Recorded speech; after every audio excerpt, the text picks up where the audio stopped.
This right here is every single figure from the Wave 1 Jurassic World Rebirth line by Mattel. Not this stuff over here, this is just random stuff. But over here is every single Rebirth figure, and I'm going to go through all of them and show the scan codes, all that fun stuff. We start off with the smallest line, that being the Frenzy Packs, and here we have the IANI. This is my personal least favorite of the Frenzy Packs. Just doesn't have a very good sculpt in terms of the face or paint job. I really am not a huge fan of this figure, but it is okay. It's a lot bigger in person than what I thought it was going to be. Those guys are really cool though. Scan code. There you go. Next we have the PROERASTOS. I've heard that it's like a not a re-release somehow. It looks the exact same in my opinion. Except I feel like the face looks a bit brighter. But this one is cool. Just because of the quality going up on the new figures. It just doesn't have the same feel to it as the other ones do. It just feels a little bit more rubbery.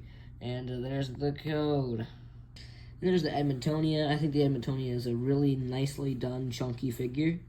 And it's pretty good. I think the paint apps are pretty good. I like the separate molded plastic for those whole spikes and stuff. I think it looks really nice. And there is the scan code. And finally, my personal favorite from the Frenzy Packs is the Torvanestes. This is an aquatic creature, obviously. And I really like the blue and lighter blue paint job. I think it looks nice. The green stripes going across the body, not the tail, but I also like how they updated the articulation in the flippers. And there's the scan code. Next up, we have the Strike Attacks, and my personal least favorite, and probably my personal least favorite of every single figure in this line is for sure the Monolasaurus. This figure is very weird. It's a very dark brown and has a gold stripe going down it, similar to the Raptor, and doesn't want to stand, I guess. Yeah, this figure is not that good at all. You know, you can spread his legs out and it'll stand.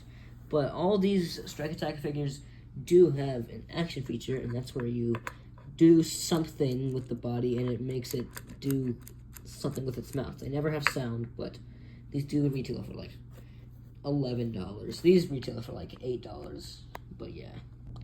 There's the scanning code for the Monolasaurus. The Tappy Jar is a bit of a weird one because it looks like a re-release. However, the paint jobs are slightly different. The other one is more vibrant. It has red wings and blue highlights on the crest. However, I personally like this one. It feels more like natural. It doesn't look like a little 5-year-old drew it. And the scan code is there. And the action feature with this one is you can push the button on its back and its wings will flap. Very nice action feature. Next up we have the Yukisaurus. I don't know if I'm saying that correctly, but this one has very vibrant green patterns and I'm not a huge fan of it. However, these are all very nice, soft rubber. The tail looks very interesting, but I like the base color and the color at the top, but as I said, not really the best color for these.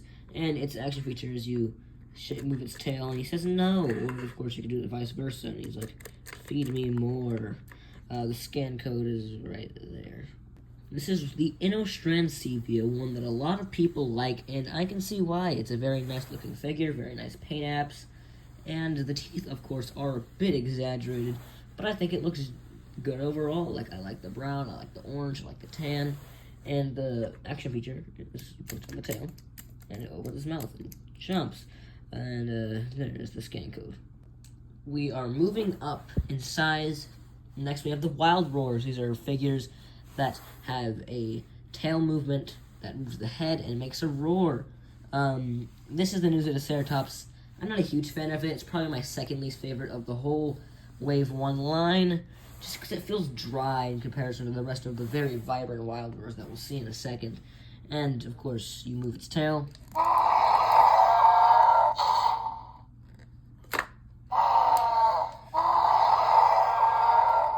it's cool to see this one because the last time we had a fully grown one was like 2019. And the scan code is right there.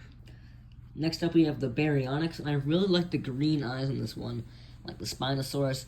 I think green eyes just go very well with these Spinosaurids, and this one is a bit more osteoderm. There's more osteoderms on it than most other Baryonyx figures, and of course it has the same action feature, except its teeth are really quite small.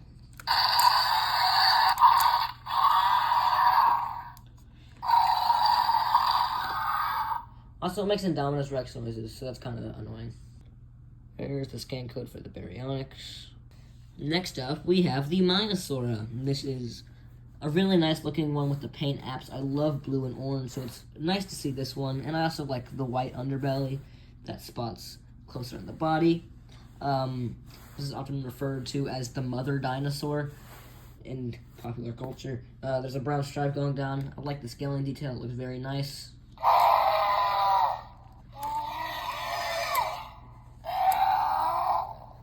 I do agree that the head does look a little bit awkward, and the jaw does too. But yes, there's the scan code. Lastly, for the Wild Roar line, we have the Utah Raptor. A lot of people say this is their favorite from the line. I personally prefer the Minosaur, but I put it here last just because more people would watch it. Anyways, this... Gotta straighten out that tail. Hold on. It's making me angry. Anyways, I think this is an amazing figure. I love the feather detailing. It looks nice. I love the black head, and the same feature.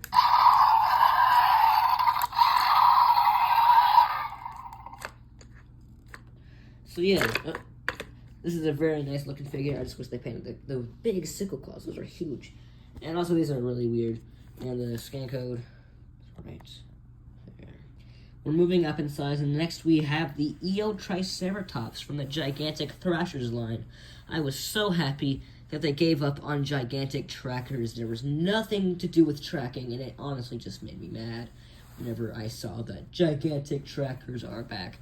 But this one has a very interesting color scheme with those spots that almost look like a cow, and I don't love the head sculpt at all. But it does have some pretty cool action features. These do not have sound, but you can...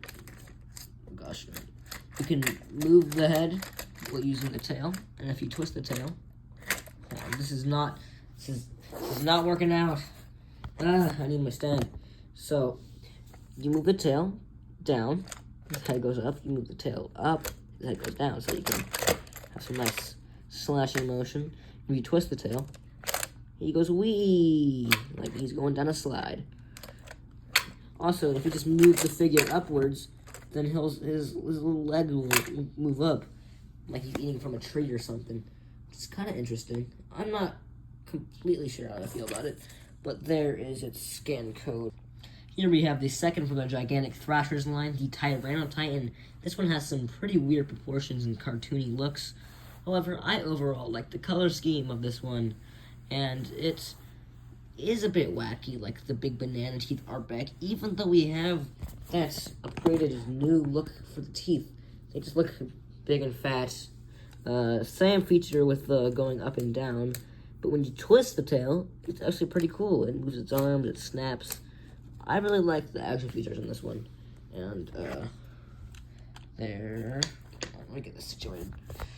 There is the scan code. Okay, we are finally done with those boring figures. We're now on to the best part, the ones that are actually in the movie. Here we have Rune, the Spinosaurus. This came with the Spinosaurus Danger set. It also came with 2 human figures. This one has no action features, but it does have some nice jaw movements. The teeth are really soft, by the way. And its scan code is right there. Here we have Dr. Henry Loomis, just for a quick spin around. No scan codes, of course, that would be weird. Just on their back, there's the scan code. He does not want to stand. Yeah. He's interesting. I don't love the way his arms are positioned, but it's fine. And here we have Scarlett Johansson with the flare gun and a utility tool. It's back. Don't clip this view or this view. I gotta do the 360, man. Keep your eyes focused. But yeah, it's okay, I guess. Here we have a lot of people's favorites. This being the lab lockdown Tyrannosaurus Rex. This is absolutely beautiful looking. The fine detailing is probably the best that we've ever seen for Mattel. However, the paint job is very, very lackluster. There's a button on the back. It opens its jaw. You can move the head, and no matter where you move it, the jaw will open very nicely. I also wish his tongue was not always in that position. Other than that, this is a fantastic figure, and the scan code is there. Quick note, I do not count the Power Devour T-Rex as part of Wave 1. It got released later. I ordered it this morning. It's my birthday, by the way. I ordered it this morning. It should be coming the 27th. That's what it says. I'll do a video on it. Next up, we have my personal favorite, this being the Bite and Blast Mosasaurus. Not the Bite and Blast Mosasaurus, but the Bite and Blast Mosasaurus. This is a very awesome figure with a very awesome action feature that we will show off right now. Okay, this might be a bit complicated to show off here, but one thing, so you twist the tail from side to side, he will go in that way. And it also comes with a Dilophosaurus. Where's my Dilophosaurus? Where did he go? Where's the Dilophosaurus? Okay, I found the Dilophosaurus. So, what I found best, you open the mouth, and you put the Dilophosaurus in head first, like that. Close the jaw, and then you pick it up, you angle it slightly downwards, and you push the button on the tail, and it shoots out. This works pretty well whenever you're doing it. How I just shared, I think it looks pretty nice. That one was not very great. Actually, let me just try that one more time. And that one was really nice. I really love this figure. It's a perfect 10 out of 10 in my eyes. But yeah, scan code is right there. Okay, now we're gonna have to do the ugly zooming out thing because it won't fit because it's too tall. Here we have the Aerial Ambush Quetzalcoatlus. This is a very nice figure. This is the first one that I got in the Rebirth line. I think I made a good choice for the first one. And it has a really nice paint job. It has these fabric wings that allows it to go into landing mode, which is very nice. So the action features are the bottom button, you push it, and it'll go into flying mode. And you go back into landing mode by just pushing the wings down as so. And I personally prefer it like this. It just looks so much cooler, and it's so much easier to display. And you push the top button, his mouth opens, but don't push him too far down on the ground, otherwise his wings will pop open. However, to get to the scan code, it is very awkwardly placed. I had a bit of trouble scanning this one. And I hate doing these videos because I absolutely hate the fax app. It's really random, but tell me if that can be scanned. It must be, right? Anyways, next one. Also, look at this pose.